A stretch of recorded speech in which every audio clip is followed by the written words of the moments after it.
Vas-y. Bonjour à toutes et à tous. Très heureux de vous retrouver pour cette nouvelle matinale de l'IEM au sujet fort intéressant, médiation anglaise, médiation française, quelle différence, quel enseignement, avec Nicolas Fournier comme intervenant aujourd'hui. Bonjour, Monsieur Nicolas Fournier. Je vais vous Bonjour. présenter rapidement, après avoir été dirigeant d'entreprise internationale pendant pratiquement 25 ans, dont une grosse partie en Asie. Vous êtes devenu médiateur, formé en Angleterre au sein du CEDIR et au CMAP en France. Vous intervenez dans de nombreux litiges commerciaux, protocoles d'accord, fusions, conflits entre associés. Vos médiations sont en anglais et en français. J'ai pu comprendre qu'elles pouvaient être aussi en espagnol et en mandarin. Vous nous expliquerez peut-être après. Vous êtes depuis octobre 2020 médiateur associé dans un cabinet de barrister à Londres et vous êtes depuis juin 2022 vice-président de du Civil Mediation Council, qui est l'organisme de régulation de la médiation au Royaume-Uni. Je vous laisse la parole et je crois que je laisse la parole aussi à Jocelyne qui va vous interroger. Ben, on vous écoute dans tout ce que vous avez prévu, Catherine. Oui. Vas-y, pose tes questions. Nicolas a préparé des slides très intéressants qui nous permettent de faire une étude comparative entre la situation en France et en Angleterre. Alors, je voulais peut-être que tu précises, Nicolas, pourquoi le titre de notre matinale, ce n'était pas médiation anglo-saxonne, comme je le pensais au départ, mais médiation anglaise. Parce que tu m'as fait valoir qu'il y avait des spécificités et que anglo-saxon, c'était beaucoup trop général. Oui, bon, je vais répondre à ta question, Jocelyne. Pardon, Catherine. D'abord, en intro, j'ai envie de dire que je suis très content d'être là et de vous présenter Moi un aussi, petit peu je suis content euh, d'être là. du paysage de la médiation dans ces deux pays. Je ne me positionne pas du tout comme un expert et je ne suis pas un juriste de formation. Donc, je vais parler de choses qui touchent au droit, qui touchent au paysage juridique des deux pays, en n'étant pas juriste, donc c'est extrêmement dangereux. Je vous demande votre Évident. mansuétude et votre compréhension. Mon Évident. idée est plus de vous faire partager ce que je vis au quotidien en passant de médiation française à des médiations anglaises et vice-versa. Pourquoi est-ce qu'on a, j'ai souhaité réduire le périmètre de anglo-saxon à anglais? Parce qu'en fait, il y a une réalité de la médiation en Angleterre, Angleterre, Pays de Galles, Écosse. Il y en a une autre qui est assez différente aux États-Unis et je n'ai aucune expérience ni prétention à connaître quoi que ce soit aux États-Unis. C'est les Pareil pour le États-Unis qui Canada, m'intéressent. pareil pour l'Australie. C'est les Donc, États-Unis qui m'intéressaient. Non. je Je vous crois qu'il y a. demanderai à tous de bien vouloir fermer vos micros parce qu'il y en a qui parlent à d'autres personnes et c'est gênant pour l'orateur, s'il vous plaît. Allez, vas-y, Nicolas. Merci, Jocelyne. Voilà, donc moi je ne peux vous parler que de ce que je connais un peu, à savoir l'Angleterre, où je réside d'ailleurs, même si je pratique, je suis souvent à Paris, aujourd'hui je suis à Paris en l'occurrence. Donc je vais vous présenter des choses assez vite avec le même format à peu près d'un bout à l'autre, à gauche la France, à droite le Royaume-Uni, et en essayant de vous montrer un tableau évolutif dans les divers sujets.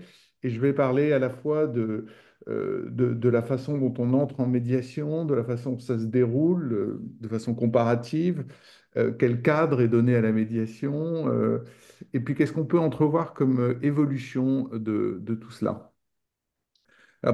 Premièrement, d'abord, les systèmes de droit sont très différents.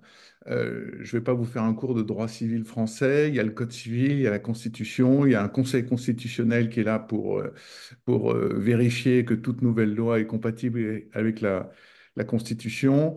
On a des avocats qui sont capables à la fois d'instruire un dossier, mais aussi d'aller plaider. On a tout un système judiciaire que vous connaissez. Donc, je ne vais pas m'étendre là-dessus. L'Angleterre, c'est un tableau complètement différent. C'est d'abord un système juridique qui est en évolution sans arrêt.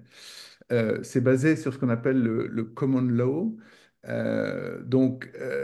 C'est quelque chose qui remonte à des centaines et des centaines d'années, qui n'est pas codifié. Il y a des choses qui sont écrites, mais il y a tout ce qui est, tout ce qu'ils appellent le precedent. Donc, c'est l'ensemble de la jurisprudence qui a été accumulée au cours des au cours des siècles précédents, et qui, d'une certaine façon, crée un cadre. Mais la grosse différence, c'est qu'un juge en Angleterre a le pouvoir, et ça fait partie de son rôle, de définir ce que la loi pourrait dire ou devrait dire dans un cas particulier, qui est celui auquel il est confronté. Et en faisant ça, il fait évoluer le corpus de la loi et évidemment, ça dépend de sa position, s'il est à un niveau de county court ou bien s'il est à un niveau de cour d'appel. Mais grosso modo, une fois qu'il a décidé quelque chose et s'il est assez haut dans la hiérarchie, ça devient un nouvel élément de ce que dit la loi. Et il y a même toute une partie de la loi anglaise qui s'appelle le Equity Law, qui est une partie qui a été développée il y a plusieurs siècles, quand on se rendait compte que la common law ne permettait pas dans les litiges commerciaux de trouver ou familiaux de trouver des solutions équitables. Et donc il y a tout un corpus qui s'est développé et qui est uniquement basé sur de la jurisprudence et visant à donner à donner un cadre qui permette une certaine équité. Voilà, donc le contexte change sans arrêt la Constitution, il n'y a pas un seul document qui s'appelle une Constitution. Et vous le savez, dans les grosses différences, les professions ont été dissociées. Alors, il n'y a pas si longtemps que ça, en l'occurrence, mais entre ce qu'on appelle les solicitors, qui sont ceux qui instruisent les dossiers, qui préparent tout, et ensuite les barristers, ceux qui vont prêcher devant le bar et qui prêcher, pardon, qui vont Aider. plaider la cause de leurs clients. Voilà. Donc la médiation, en l'occurrence, elle se définit de façon très similaire. Alors j'ai pris deux définitions, l'une du CMAP que vous connaissez tous. Ce qui est intéressant, et je ne sais pas si on en parlera tout à l'heure, mais c'est un des sujets sur lequel le CNM, je crois, travaille. Le mode amiable et confidentiel. Le mot important ici, c'est tiers. Indépendant, neutre, impartial, ça tout le monde est d'accord. Mais tiers, est-ce que ça s'applique toujours? En l'occurrence, en Angleterre, si on prend la définition du CEDAR, le Center for Effective Dispute Resolution, qui est un peu l'organisme pilote en termes de formation, en termes de positionnement dans le marché, qui est un organisme commercial, ils disent pas un tiers, ils disent a neutral person. Donc, c'est pas nécessairement un tiers, et ça fait beaucoup de débats, puisqu'en Angleterre, tout le monde n'est pas nécessairement d'accord avec ça. Beaucoup pensent que la notion de tiers indépendant est essentielle à la médiation. Donc, vous voyez déjà, petite différence. Comment est-ce qu'on entre en médiation? Bon, en France, vous connaissez bien, soit on fait du conventionnel, soit du judiciaire. Le cadre du judiciaire est très clair. Je veux appuyer, enfin, ou mettre la lumière sur le fait que c'est dans l'article 131.1, c'est après avoir recueilli l'accord des parties. Donc, l'ordonnance judiciaire d'entrée en médiation par un juge suppose d'avoir recueilli l'accord des parties. Et à contrario, si les parties ne souhaitent pas entrer, il n'y a pas a priori de problème ou de sanctions que le juge pourrait ordonner.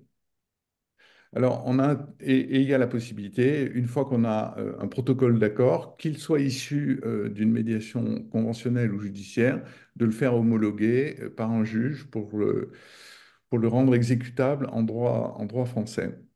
Du côté de l'autre côté de la Manche, tout était le fruit d'une décision libre par les parties de rentrer dans ce qu'on appelle un agreement to mediate. Donc, c'est l'équivalent de notre convention de médiation. Et donc, cet accord définit, comment les parties vont interagir, fixe les règles classiques qu'on a dans une convention de médiation et définit aussi les modes d'intervention du médiateur et puis ses honoraires et ainsi de suite. Et en général, on partage les coûts de façon égale entre les parties. La médiation judiciaire est quelque chose de tout nouveau en Angleterre. C'est quelque chose qui est apparu à partir du 1er octobre, enfin qui va exister en fait à partir du 1er octobre. Alors, il faut savoir qu'il y avait dans ce fameux corpus du common law en Angleterre, il y avait une décision qui avait été prise par un juge qui s'appelle Halsey, qui, à un moment donné, avait tranché en disant que, un juge ne pouvait pas ordonner une médiation, essentiellement parce que ça aurait empêché les parties d'avoir accès libre à la justice. Donc, en ordonnant une médiation, sa décision laissait entendre que ça aurait pu altérer les droits de chacune des parties à aller devant un juge. Et cette décision a de facto limité la médiation en Angleterre pendant longtemps, jusqu'à récemment, où il y a eu un procès qu'on appelle le procès Churchill, qui est revenu donc sur un cas qui avait été jugé de cette façon-là, et la Cour d'appel anglaise a renversé cette décision, de sorte que maintenant, c'est devenu possible pour un juge d'ordonner et non plus seulement d'encourager.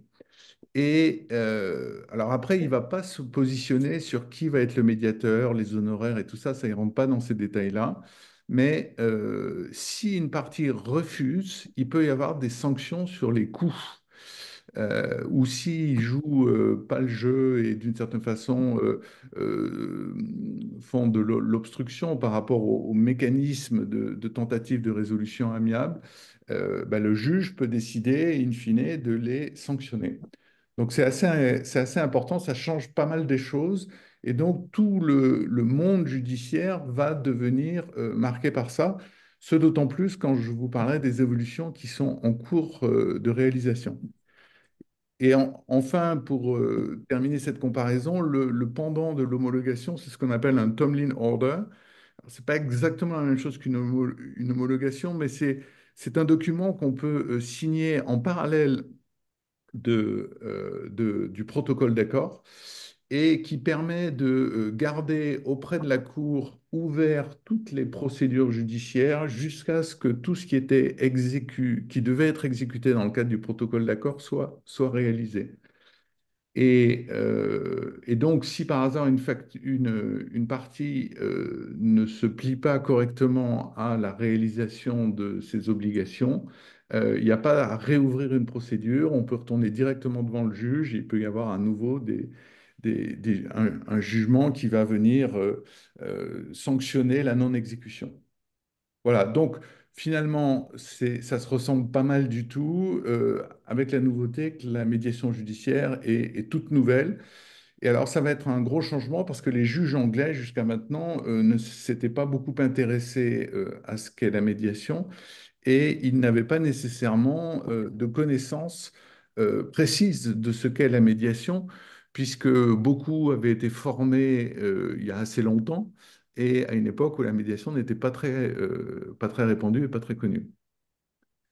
Alors, sur les phases de la médiation, quand on apprend la médiation en France, au CMAP, alors je n'ai pas fait de formation à l'IEAM, mais on parle de cette fameuse route Futiac et ce cheminement, grosso modo, où quand on boucle la boucle, on arrive à quelque chose. Il n'y a pas du tout cette théorie en Angleterre, on est assez pragmatique. J'ai mis là un whiteboard, enfin un blog qui avait de la formation que j'avais faite au SIDA, où grosso modo on est assez pragmatique, on commence la médiation en se préparant, puis il y a un opening, donc ça c'est la séance plénière du début où tout le monde est là et où à la fois on donne les règles et chacune des parties exprime son point de vue. Et puis ensuite, on rentre dans cette phase d'exploration de ce qui pourrait être une solution. Donc, on va assez vite dans l'exploration des problématiques, identification des intérêts, c'est assez similaire, mais on va assez vite dans le vif du sujet, dans ces explorations, et on commence assez vite ce qu'on appelle le bargaining, donc tout ce qui est négociation pour essayer de trouver une solution avec le même principe que chaque partie doit faire un peu de concession si on veut arriver à un accord qui soit équilibré. Et on arrive ainsi à une conclusion. Donc en fait, les phases sont théoriquement pas les mêmes. En pratique, moi qui ai été formé dans les deux dimensions, je fais un heureux mélange de tout ça sans trop me poser de questions. Euh, L'important, c'est que les parties arrivent à la fois à faire un retour sur elles-mêmes pour comprendre ce qui est vraiment important pour elles, mais également important de comprendre ce que les autres parties, l'autre ou les autres parties ont à cœur, parce qu'in fine, c'est dans cette reconnaissance mutuelle des choses importantes pour l'un et l'autre qu'on peut bâtir un accord. Si je saute J'enlève les gants après, de boxe à la fin. Pardon. pardon. Donc, si je saute après aux organismes, alors j'ai mis le mot chapeauté. Chapeauté, parce qu'au fond, le rôle du CNM aujourd'hui n'est pas est ce qu'il est, mais il pourra évoluer. Donc, je marche sur des œufs. Je ne sais pas si Frédéric Agostini est parmi nous ce matin, mais enfin bon, donc j'ai été prudent, j'ai dit chapeauté. Comment ça se passe, ou ma lecture du rôle du CNM? D'abord, ça a été créé par une loi. En soi-même, déjà, ça dit quelque chose. Et c'est adossé au ministère de la Justice. Bon, il y a quatre fonctions du CNM, et le CNM clairement se positionne dans un rôle d'être une instance de proposition, d'avis et de recommandation. C'est les mots mêmes de Frédéric Agostini, avec trois domaines spécifiques. Un, faire un recueil de déontologie qu'on puisse appliquer à la pratique de la médiation. Deux, donner des référents nationaux qui permettent aux formations des médiateurs d'avoir des standards un peu en commun. Trois, mettre un peu d'ordre dans ce qui est aujourd'hui les inscriptions sur les listes des cours d'appel pour les médiateurs. Et puis, plus généralement, rendre des avis sur tout ce qui pourrait aider à améliorer la médiation. Donc, on voit que c'est une organisation un peu top-down, à la française, euh, suite à tout un travail qui avait été fait avec le livre blanc de la médiation, avec tout ce qui a amené finalement à la création du CNM et à la dynamique qui accompagne tout cela avec la politique de l'amiable. Et alors, chose importante, oui, j'oubliais, ça ne se présente pas aujourd'hui du tout comme un organisme de régulation. Il est là pour soumettre des propositions, pour conseiller. Et il n'est pas là non plus pour représenter les médiateurs. Et dernier point important sur le CNM, il couvre la totalité des domaines de la médiation, que ce soit des médiations commerciales, civiles, mais aussi sociales, de voisinage, de la médiation, et ainsi de suite. Le CMC est un animal totalement différent. Donc c'est ce dont Eric parlait au tout début, le Civil Mediation Council, dont je suis le vice-président depuis 2 ans. Donc on est une charity. Alors une charity en Angleterre, c'est très particulier. C'est quelque chose qui pourrait ressembler à une association loi de 1901. C'est quelque chose qui a un but non lucratif, qui a une mission sociale. Celle du CMC, en l'occurrence, c'est de promouvoir la résolution amiable de Je t'ai envoyé conflits. les billets de Dublin. Ah, il y a, Me faire me partager il y a de la Faudrait frustration. fermer vos micros, les enfants, là. orange. Pardon. Ouais, donc le rôle du CMC est un rôle sociétal d'une certaine façon.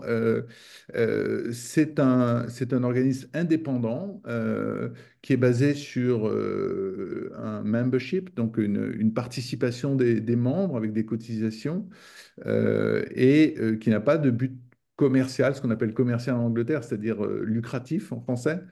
Et son rôle est suivant deux axes.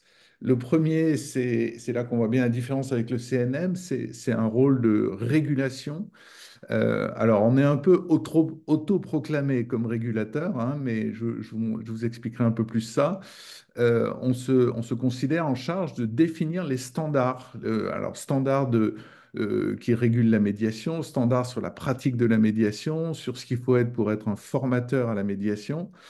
Euh, elle, euh, Elle définit à partir de là qui, parmi les formateurs, donc les fournisseurs de formation à la médiation, qui peut être accrédité. Alors en France, enfin, en français, on pourrait dire certifié, mais ça, je pense que ce serait une meilleure traduction. Et puis, ça a un rôle d'agrément des médiateurs. Alors, je vais vous en parler un peu plus loin parce que je vais développer un petit peu ça. Je pense que c'est quelque chose d'assez particulier et qui contribue, à mon avis, à professionnaliser la médiation en Angleterre. C'est le fait pour participer au CMC, donc de devoir avoir un agrément qui se renouvelle tous les ans et avec derrière tout un processus lié aux plaintes éventuelles qui pourraient être émises par des parties à l'encontre du médiateur sur sa façon de procéder, sur sa partialité, impartialité, sur la confidentialité. Et donc, il y a tout un système de gestion des plaintes. Euh, et enfin, l'autre rôle du CMC, c'est d'agir comme un porte-parole. Donc là aussi, clairement, une différence par rapport au CNM. Porte-parole vis-à-vis du gouvernement et en particulier le ministre de la Justice, tout l'appareil judiciaire. Et puis le Civil Justice Council, qui est un organisme, justement, lui, qui émane, peut-être que lui pourrait avoir certains traits en commun avec le CNM, ça émane du gouvernement et c'est un rôle de conseil pour faire évoluer tout l'appareil de justice en Angleterre. Voilà, donc ça vous donne un peu une idée. Je vais passer maintenant aux organismes de formation. Alors, il y a beaucoup de centres de formation à la médiation en France. Alors, j'en ai mis quelques-uns qui sont le CMAP, l'IEM, l'IFOMEN, le CIDAR, bon, qui ont chacun eu une vraie expérience et qui revendiquent, je pense, une certaine indépendance. Il y a, alors là, je suis pas sûr exactement qui sont les 83 membres enregistrés de la Fédération française des centres de médiation, mais il y a une tentative, je dirais, par le FFCM de pouvoir regrouper tout le monde sous une même bannière. Mais à ma connaissance, voilà, le CMAP, l'IEM sont indépendants du FFCM. Et alors, il y a quelque chose de particulier qui existe en France, qui est une certification nationale qui a été créée par l'IFCM, Institut français de certification à la médiation, qui n'est pas nécessairement reconnue par tout le monde, mais qui a une particularité, c'est qu'elle est l'émanation en fait du International Mediation Institute, l'IMI. Et donc, quand on est un médiateur certifié par l'IFCM, on devient automatiquement un médiateur certifié par l'IMI. Donc, on peut opérer au plan international en se revendiquant d'une certification à la médiation. Alors en Angleterre, on a le CMC qui rassemble la plus grosse partie de tous les organismes de formation. Le CIDAR étant un des plus importants, mais il y a aussi le CIARB, donc le Charter Institute for Arbitration, qui fait aussi de la médiation. Il y a tout un tas d'organismes très, très bons, très compétents dans la formation. Et en l'occurrence, par exemple, il y en a certains de ces organismes, comme le CIDAR, qui lui aussi habilité à certifier dans un programme un peu spécifique des médiateurs internationaux pour le IMI. Et puis, pour être totalement transparent, le CMC ne rassemble pas tout le monde. Il y a des dissidents. Le College of Mediators, par exemple, est un organisme qui veut avoir une totale autonomie. Il ne veut pas rentrer sous la coupe du CMC.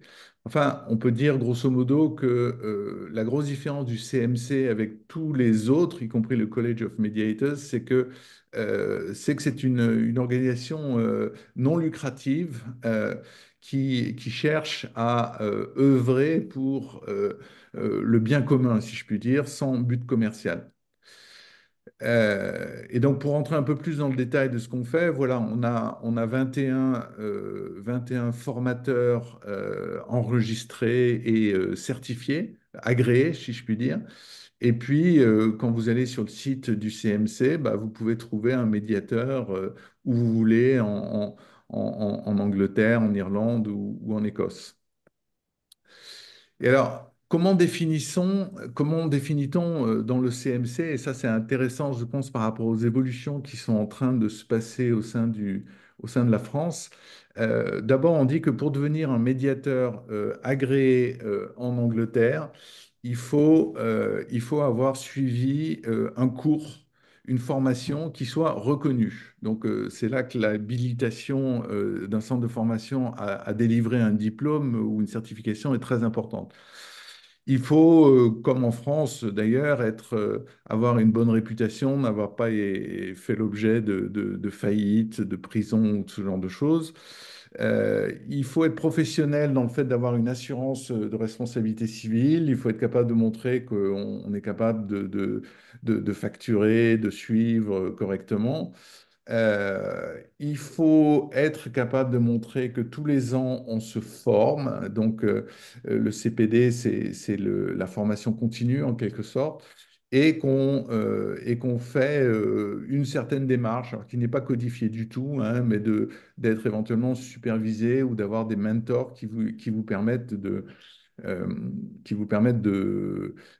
de faire un retour sur vous-même, ce qu'on appelle un reflective practice, donc de réfléchir à votre pratique et de tirer des enseignements de ce qui s'est bien ou mal passé dans les médiations que vous venez de faire.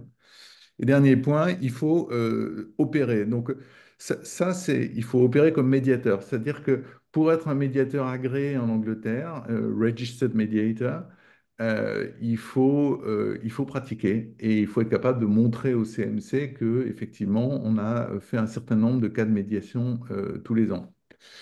Et pour couronner tout ça, et c'est pas le moindre, il y a le système de gestion des plaintes qui est organisé par le CMC. Et donc, on a au sein du CMC une sorte de commission indépendante. Donc, ce n'est pas des membres du board, c'est financé par le CMC, mais ce trio de personnes indépendantes qui s'adjoignent éventuellement des personnes supplémentaires si le cas est compliqué, vont être en charge de gérer les plaintes qui ont été émises contre le médiateur, éventuellement derrière de proposer des sanctions, y compris éventuellement une exclusion du CMC si, il y a eu euh, une rupture claire du code de conduite ou de la confidentialité ou quoi que ce soit.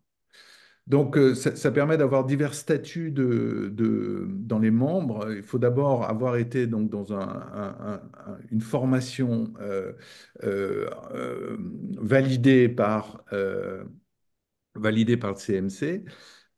Ensuite, on devient un associate mediator. Donc, c'est des médiateurs qui ont été formés, qui commencent à pratiquer, qui commencent à faire des observations, mais qui n'ont pas encore, sont pas encore capables de montrer qu'ils ont réalisé un certain nombre de médiations.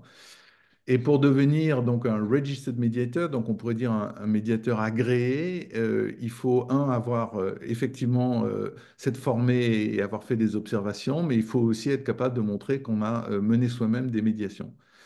Et alors la crème de la crème, c'est les fellows, ceux qui ont tout ça, mais qui en plus le font depuis plus de 10 ans.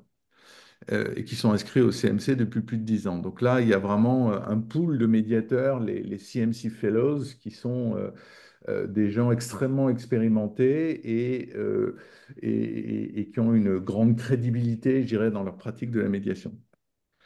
Voilà, donc si je reviens maintenant, et j'ai conscience que le temps file à grande vitesse, si je reviens aux pratiques de la médiation, en France, l'échelle de temps dans laquelle on s'inscrit pour faire une médiation est de plusieurs semaines, voire plusieurs mois. On fait des meetings de quelques heures. En tout cas, c'est comme ça que j'ai appris à le faire au CMAP quand j'ai commencé. C'est comme ça que je continue à le faire. En Angleterre, il y a une pratique qui est assez différente quand même, qui est ce qu'on appelle le Mediation Day. Donc, c'est l'idée que les parties se sont bien préparées, ont bien été préparées par leurs avocats, par leurs solliciteurs en général, et que donc, en se mettant dans une pièce, en une journée, on est capable de faire tout ça. Donc, on rentre à 9 heures du matin, et puis on reste jusqu'à ce qu'on puisse émettre une fumée blanche, si j'ose dire. C'est-à-dire que ça peut s'étendre dans la soirée, voire dans la nuit. Il m'est arrivé de terminer une médiation à 2 heures du matin. Ça a l'avantage de créer un sens de l'urgence, en fait, et une dynamique qui pousse les gens à essayer vraiment de trouver une solution. Alors c'est possible parce que je pense qu'il y a une pratique qui s'est généralisée de la médiation au cours des années et que donc tous les avocats se sont plus ou moins formés à la médiation et ont plus ou moins déjà pratiqué la médiation. Et donc ils sont capables d'entraîner leurs clients et ça marche globalement bien. Donc, c'est vraiment le mode le plus courant.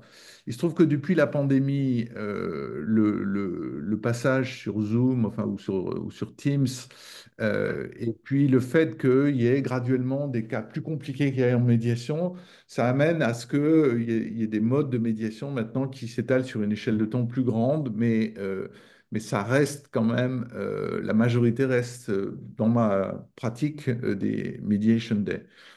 Après, il y a cette question de est-ce que les Anglais font vraiment beaucoup le shuttle, donc la navette? Euh, Écoutez, moi, je peux vous dire que franchement, j'ai l'impression que c'est exactement pareil. On fait des réunions plénières qu'on appelle joint meeting.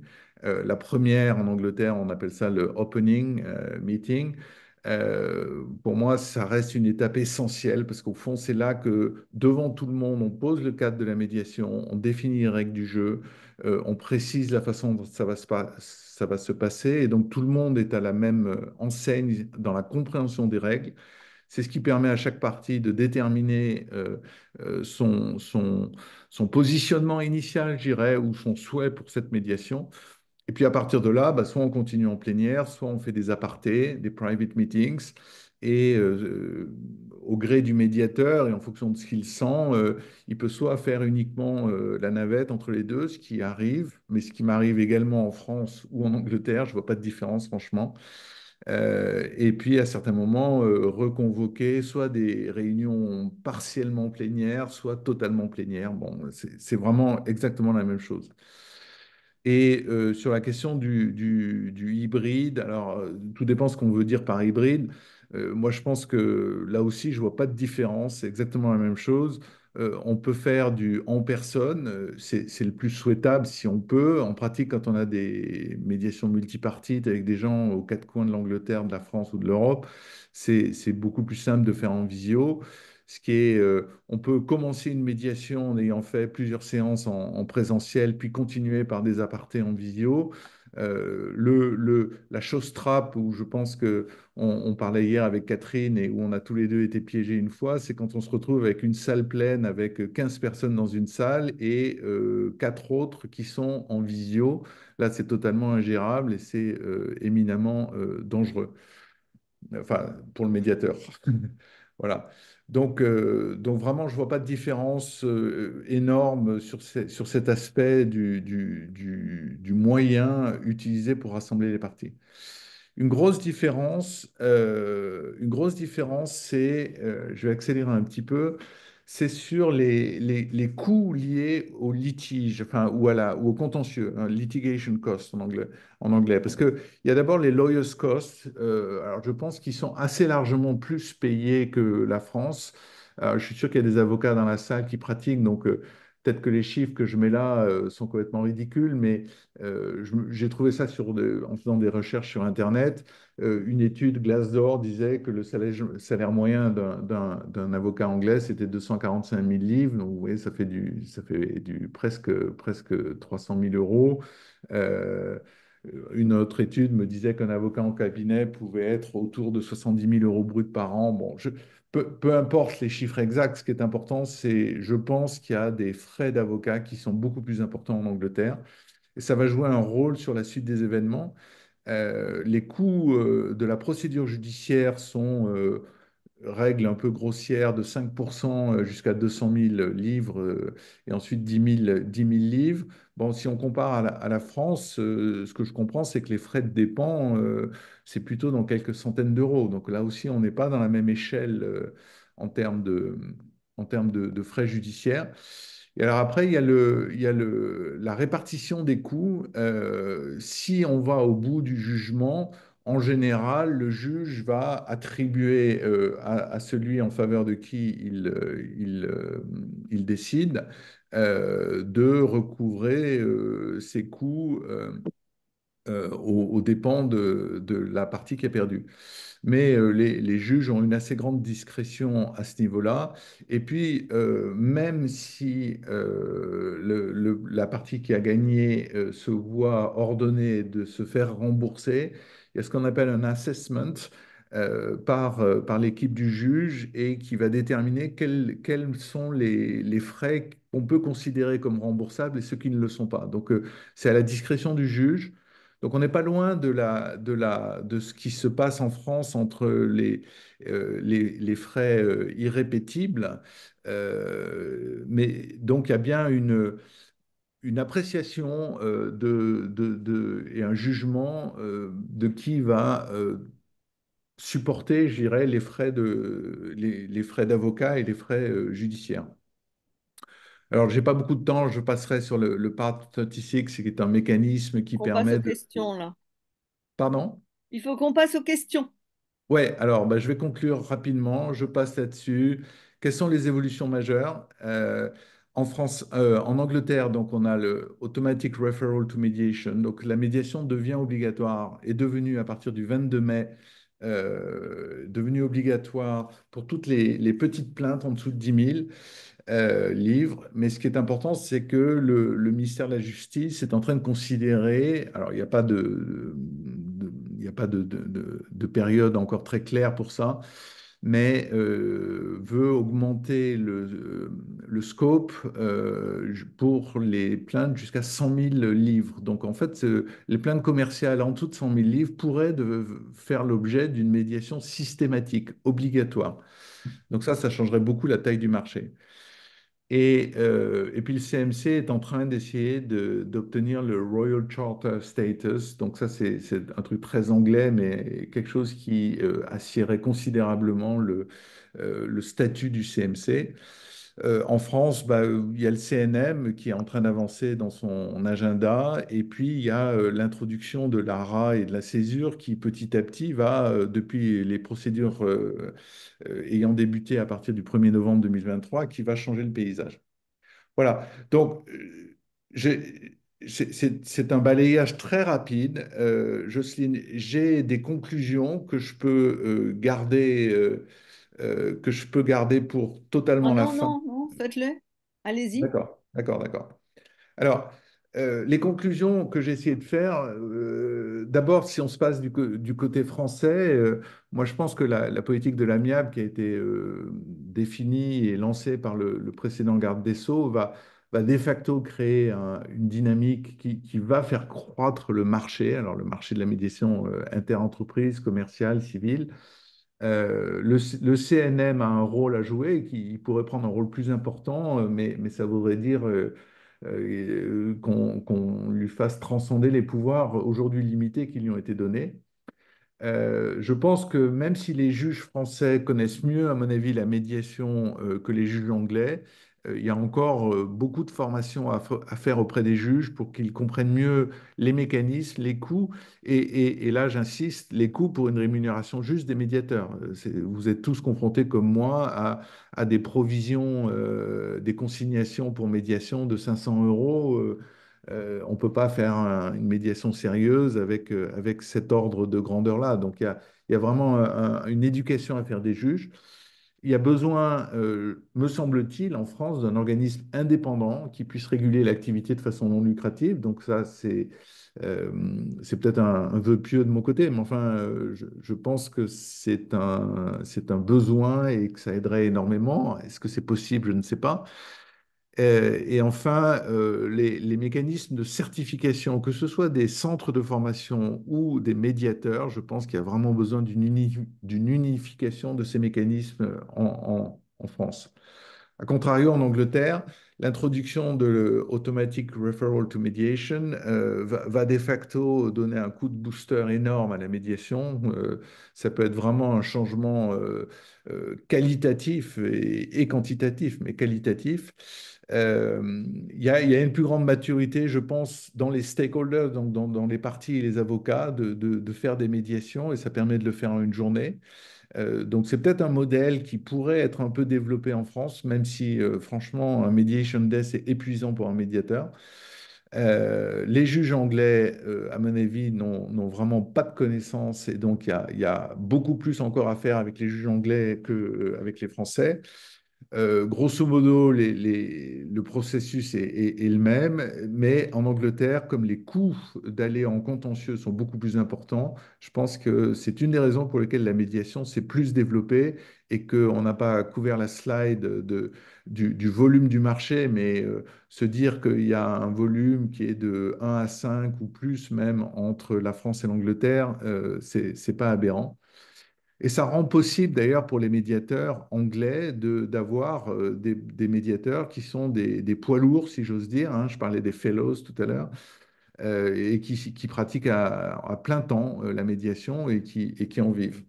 Et le CMC a un gros rôle à jouer dans tout ça, du fait de son position d'être neutre et indépendant d'une certaine façon, grâce à son statut de charity. Voilà. Voilà, donc c'est un peu rapide, j'ai essayé de balayer au plus vite l'ensemble. On est prêt pour des questions et réponses. Alors, on n'a pas encore eu beaucoup de questions. Moi, j'en ai noté beaucoup. Il y en a une d'Éric et puis Nicole Ordonneau. Éric, vas-y et Nicole Ordonneau ensuite. Oui, Nicolas, merci pour cet exposé très détaillé.